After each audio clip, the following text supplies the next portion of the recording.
네, 쉽게 뜯어먹는 이슈 토크 정치킨입니다. 정부의 의과대학 증원을 둘러싸고 벌어지는 의정 갈등.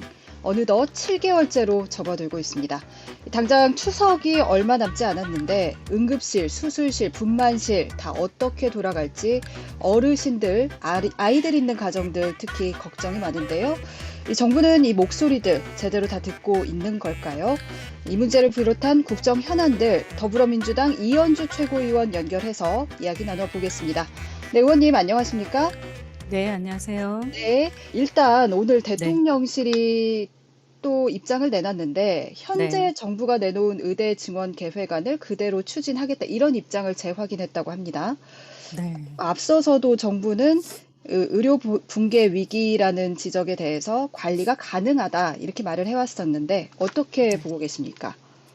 네, 정부나 대통령이 그 일선에 그 예, 권역별 응급 의료센터, 네, 거길 좀 둘러보고서 그런 얘기를 하시면 좋겠어요. 음, 네, 지금 뭐 예를 들면 제가 오늘 아침에도 얘기를 했습니다만, 우리나라에서 가장 유명한 그 이국정 교수가 계셨던 아주대, 외상 그 권역, 응급센터. 예, 거기 예, 같은 경우에도 지금, 전문의 응급의학과 전문의 14분 중에서, 그러니까 절반이 그만둔 상태고요. 네, 네, 그래도 거긴 양호한 상태예요. 아, 예, 충주의 이제 건대병원 응급센터 같은 경우에는 지금 아예 전원이 다 사표를 내셨어요. 음, 네, 그래서 문을 닫아야 되는 실정이고, 예, 또 서남부권 같은 경우에 목동이라든가 뭐 기타 이렇게 보면 뭐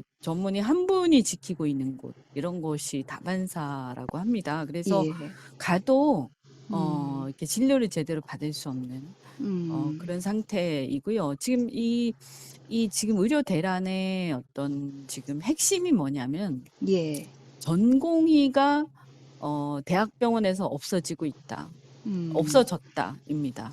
네, 그러니까 전공이라고 하면 인턴 레지던트를 말하는 건데요. 예, 그 전공이 지금까지 우리나라에서는 그 대학병원, 상급병원이 이 전공의들을 일종의 착취하는 구조로 유지가 되어 왔는데요. 네네, 착취라고 하면 좀 그렇습니다. 어쨌든 그들의 헌신하에 유지가 되어 왔습니다. 사실이요. 네, 그래서 그분들이 굉장히 박봉에 12시간 넘는 굉장히 그 고된 노동을 견디면서 어쨌든 간에 미래에 대한 이제 뭐 그래도 장밋빛 꿈이 있으니까 예, 그걸 꿈꾸면서 여하튼 간에 그 몇 년간을 그렇게 이제 병원에서 숙식을 거의 해결하다시피 하면서 그 음, 생활을 해왔던 거죠. 그런데 네네, 이 12,000명의 전공의가 지금 사라진 겁니다. 모든 대학병원에서요.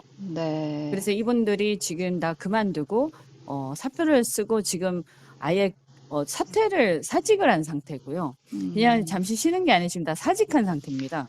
예, 그래서 상당수는 지금 개업을 했거나 아예 뭐 전업을 했거나 아예, 아예 돌아오지 않고 있는 상태이거든요. 그러면 네네, 전공의가 없으면 노교수, 특히 이제 어려운 과일수록 더한데 기피과일수록 예, 수술을 하거나 이제 흉부외과라든가 이런 아주 고된 과들, 응급의학과 이런 데들은 늙은 노교수만 남아 있습니다. 그럼 이 노교수는 당직을 서거나 고된 수술을 할 수 있는 기력이 없기 때문에 예, 전공의가 없으면 할 수가 없어서 조금 음, 버티다가 이제는 할 수가 없어서 노교수도 그만두게 되는 거죠. 그래서 음, 노교수도 사퇴하는 경우가 비일비재하게 일어나고 있고요. 그러면 네, 어떤 일이 벌어지냐? 그러면 또 전공의가 없으면 대학 본과, 의대 본과의 학생들이 실습을 못 합니다. 그래서 지금 예, 실습을 못 하고 있다고 합니다. 음, 그래서 뭐냐 하면 이게 나비 효과처럼 네, 의대가 전체적으로 지금 마비된 상태, 음, 의과대학이. 네, 대학병원 자체가 상부 구조에서부터 마비되어 있는 상태. 그래서 하부 구조, 그러니까 뭐, 간단한 치료라든가, 뭐, 네, 간호사들을 중심으로 하는 이런 치료나 또는 이제 조금 간단한 치료들, 그래서 그냥 교수들만 가지고도 유지될 수 있는 그런 치료들만 지금 유지되는 그런 상황이라고 볼 수 있습니다. 음, 상황이 왜 이렇게까지 왔다고 보세요? 왜냐하면 처음에 이 얘기가 나왔을 때 정부가 지방의료 붕괴나 뭐 필수의료 강화 이런 걸 위해서 이제 음. 이 정책을 편다고 했을 땐 사실 찬성 여론도 높았었고요. 근데 이렇게 오히려 그러니까 국민 건강을 위한다는 정책이 지금 국민의 건강을 위협하고 있는 상황이 되기까지 왜 이렇게 됐다고 보십니까? 일단 제가 볼 때는 대화 자체가 예, 단절된 상황이 크다고 보고요. 예, 그러니까 지금 윤석열 정부의 특징이 뭐냐면 아예 예, 대화를 거부하고 그냥 밀어붙이기로 일관하고 있지 않습니까? 예, 근데 아까 말씀드린 것처럼 지금 우리나라 의료 시스템의 그 어떤 구조 자체가 그 전공의들 특히 상부 구조로 갈수록 음, 대학병원으로 갈수록 전공의들의 희생과 헌신 하에 그것을 바탕으로 그들이 버텨줌으로써 유지되어 온 구조거든요. 근데 예, 이제 이분들 입장에서는 미래에 대한 어떤 기대 하에서 그 희생을 버티는 구조였는데 이제 미래에 대한 기대 이런 것들이 이제 막무가내식의 어떤 증언이 막 쏟아지면서 음, 미래에 대한 불안으로 바뀌는 거죠. 네네, 그러면서 그러면 희생할 필요가 없지 않나? 그럼 나 이제 그만둘래? 나 지금 나가서 음, 개업할래? 아니면 나 그냥 때려칠래? 이렇게 되면서 이게 마치 나비 효과처럼 와르르 이렇게 되는데 여기에 대해서 이것을 달래면서 이 안을 갖다가 증언 안을 갖다가 조금 축소한다든가 조금 음, 조정한다든가 이렇게 하는 게 아니라 오히려 예, 막 그 탄압을 하는 쪽으로 가니까 예, 또 이분들이 젊은 분들이잖아요. 예, 그러니까 예, 요즘에 젊은 분들은 또 자신의 어떤 자유나 자유로운 의사 결정이나 이런 것들에 대해서 탄압한다고 얘기가 통하는 게 아니고 오히려 그러면 더 거꾸로 음, 나를 억지로 어떻게 하려고 한다? 이러면 이제 예, 그냥, 나는 나대로 살 거야. 이렇게 되잖아요. 그러니까 예, 그냥 계속 엇나가면서 이게 이제 돌아올 수 없는 다리를 이렇게 건넌 그런 음. 상황이라고 봅니다. 그러게요. 돌아올 수 없는 다리를 건넜다고 하셨는데, 그 해결점이 있을까요? 꼬임판을 풀 수 있는 열쇠는 뭐라고 보세요? 그러니까 일단은 예, 첫째 가장 중요한 게 전공의가 돌아와야 되거든요. 12,000명의 예, 전공의. 예, 그들이 돌아와야 교수들도 버틸 수가 있고 대학 의대의 본과생들도 실습이 가능하고 이렇게 다시 복권이 되기 때문에요. 예, 그러면 전공의가 돌아오기 위해서는 일단 지금 증원 진행하고 있는 것을 일단 잠정 중단을 하고 예, 이 다시 재합의가 될 때까지 음, 일단 진행하고 밀어붙이는 걸 중단시켜야 합니다. 네. 음, 네. 일단은 그 조치부터 해야 한다고 보시는 거고요. 네네. 일단은 음, 중단하고 음, 다시 협상하겠다라든지 이렇게 해야지. 일단 이게 진도가 막 나가는 상태에서 그냥 일단 들어와라. 뭐 우리가 봐줄게. 뭐 이런 식의 음. 태도 가지고는 저는 그걸로 설득할 수 있는 단계는 지났다고 봅니다. 지났다고 보시고. 그 네. 정부에서도 뭐 대책을 내놓지 않은 것은 아니고 추석 전후에 뭐 응급실 전문의의 진찰료를 인상하겠다. 그리고 파업에 참여하지 않는 공공의료기관의 평일 진료 시간 확대하겠다. 이런 등의 대책을 내놓긴 했는데요. 이건 좀 부족하다고 보시는 입장이신 거죠. 제가 볼 때 언발의 오줌 누기 정도. 음, 좀, 음, 네. 그 이제 야당뿐만 아니라 지금 한동훈 대표도 음, 여당에서도 일종의 중재안을 내놨다고 해요. 근데 거절을 당했다는 이야기가 나오죠. 그러니까 네. 내년도가 아니라 한덕수 총리한테 내년도가 아니라 내후년도에 의대 정원을 좀 유예하자 이런 안을 제안을 했는데 지금 네. 대통령실은 그런 입장은 아닌 것 같아요. 이거는 어떻게 보십니까?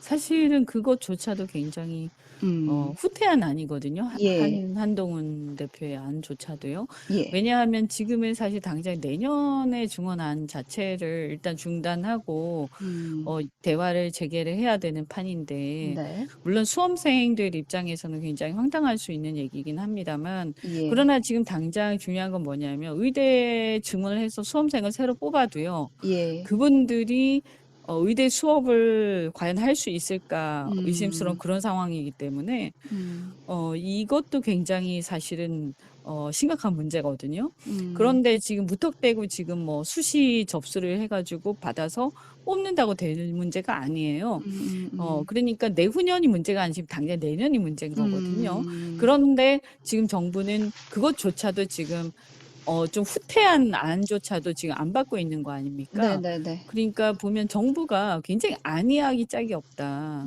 상황 음, 판단이.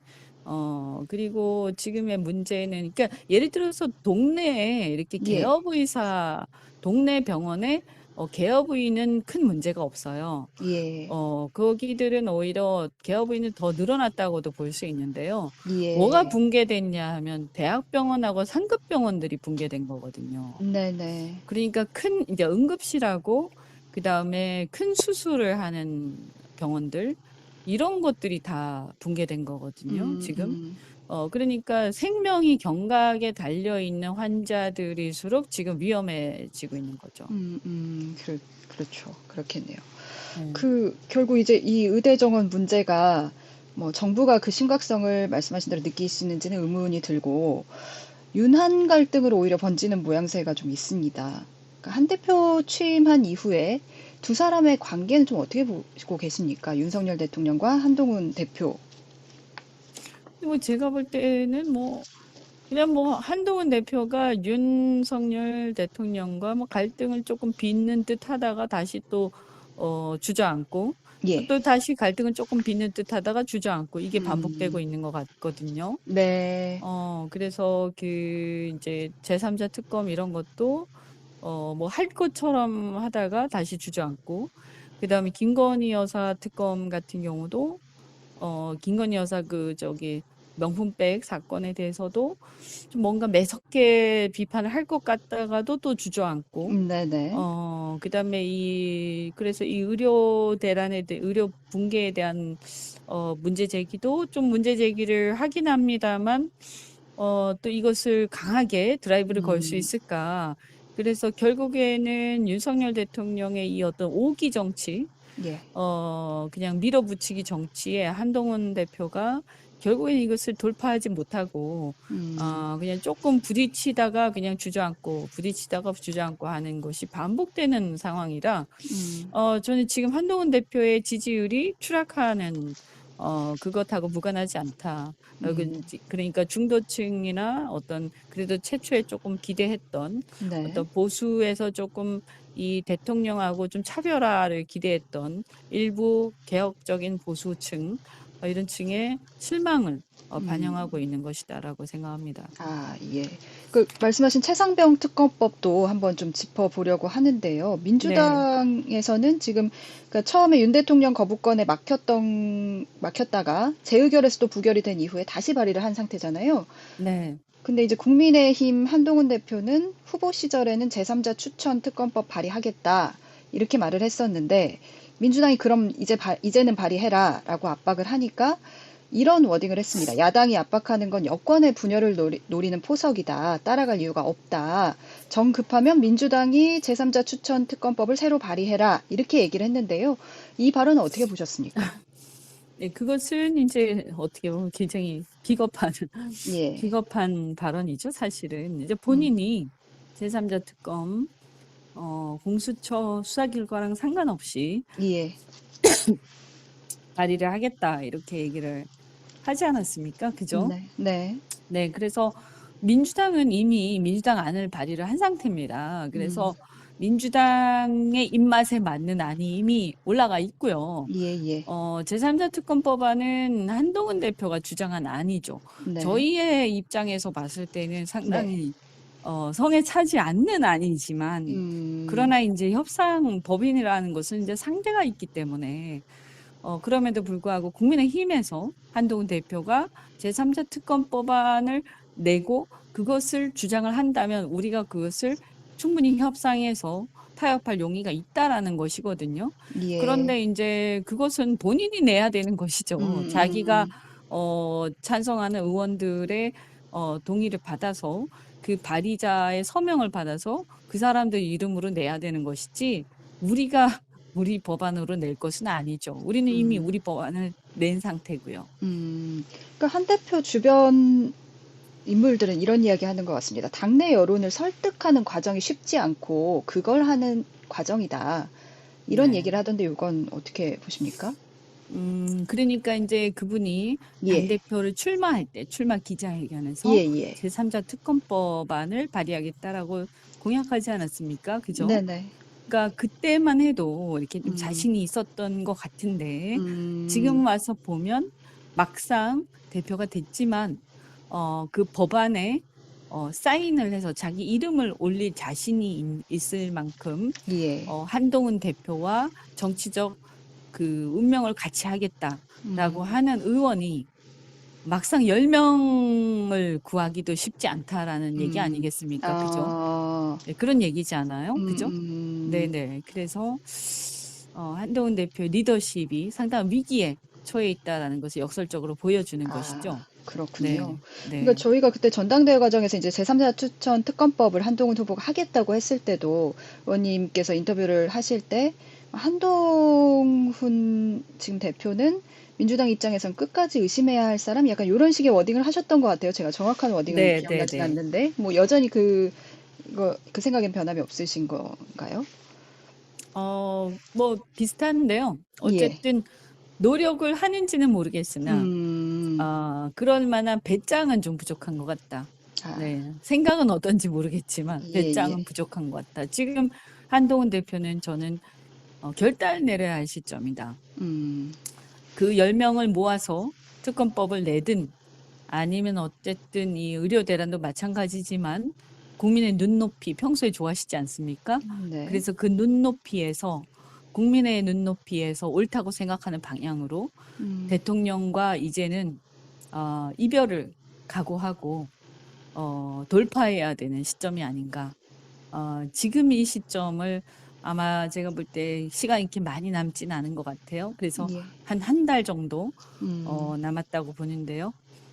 더 이상 시간을 더 끌면서 한 달 이상 끌면서 예. 계속 지지부진한 모습을 보여주고 돌파를 못한다면 결국에는 그냥 그 전에 있던 뭐 김기현 대표나 이렇게 쭉 있었던 음. 그런 소위 그 친윤 성향의 예. 윤석열 대통령 그늘 밑에 있던 다른 대표들하고 대동소이한 음. 그런 길을 걸어갈 수밖에 없게 될 것이다. 그래서 본인이 차별화를 해야겠다라고 생각한다면 이제는 적어도 한 달 안에 다른 모습을 보여주고 돌파를 하고 윤석열 대통령하고 선을 그어야 될 거라고 봅니다. 아, 예. 이렇게 좀 현안이 산적한 상황에서 여야 대표, 한동훈 대표와 이재명 대표의 회담 이야기가 나오지 않습니까? 추석 전에 할 거라고 보시는지, 그리고 어떤 의제들이 좀 어떤 방식으로 다뤄져야 한다고 보시는지요? 글쎄 이제 제가 볼 때는 하게 예. 된다면 추석 전에 예. 한다면 추석 전에 하는 게 바람직하겠죠. 예. 네, 그럴 거라고 보고요. 예. 다만 개인적으로는 오늘도 제가 말씀을 최고위원회의 때 했습니다만, 네네. 뭐 특검법, 제3자 특검법도 발의 안 하겠다. 그 다음에 또 25만 원 민생지원법안도 뭐 대안을 달라라고 했는데 그 대안도 못 내겠다. 예. 뭐 예를 들어서 뭐 선별적인 지원이라든가 이런 거라도요. 그죠? 예. 예, 그것도 아니다. 그러면 뭐 예를 들어서 뭐 그럼 뭐가 있단 말인가? 응? 음. 그래서 한동훈 대표가 지금 여당 대표고요. 예. 이재명 대표는 180석 가까운 제1야당 대표 아닙니까? 예. 그죠? 예. 예. 예, 그러면 이 제1야당의 대표, 그것도 국회를 장악하다시피 하고 있는 제1야당 대표라면 여당의 대표인 한동훈 대표가 사실은 우리 야당의 대표 이재명 대표를 만나기가 상당히 귀한 상대인 거거든요. 음. 역학 관계가 그렇다는 거죠, 제 얘기는. 네. 그죠? 네, 그렇다면 그분이 만나기 위해서 뭔가를 제시해야 되는 거예요. 음. 네, 우리가 만나고 지게끔. 그죠? 그래서 네. 뭔가를 제시해야 되는데, 음. 어떤, 이슈 또는 어떤 소위 말해서 그 아젠다 같은 거, 이런 거를 갖고 있느냐, 응? 어떤 안건을 이렇게 좁혀서 우리한테 제시할 것이냐. 그래서 우리가, 한동훈을 만났을 때, 그냥 한동훈 그냥, 이렇게 띄워주고, 아무런 실익도 없는 만남을 과연 할 필요가 있느냐. 음. 그래서 우리도 뭔가 얻는 게 있어야 한동훈을 만나지 않겠습니까? 한동훈 예. 예. 대표를요. 예. 그래서 그게 우리한테 어떤 실익이 있을 것이라는 것을 한동훈 대표가 우리한테 입증을 해야죠. 예. 뭔가 제시하면서 이거 우리 국힘의 그러니까 이거는 국민의힘에서 민주당하고 합의할 수 있다라는 것을 뭔가 제시를 해야 될 겁니다. 예. 그렇군요. 그렇게 보시는군요. 예, 잘 네. 알겠습니다. 의원님, 오늘 더불어민주당 이원주 최고위원 오랜만에 연결한 김에 여러 가지 현안들 좀 여쭤봤습니다. 네, 의원님 오늘 말씀 고맙습니다. 네, 고맙습니다. 네.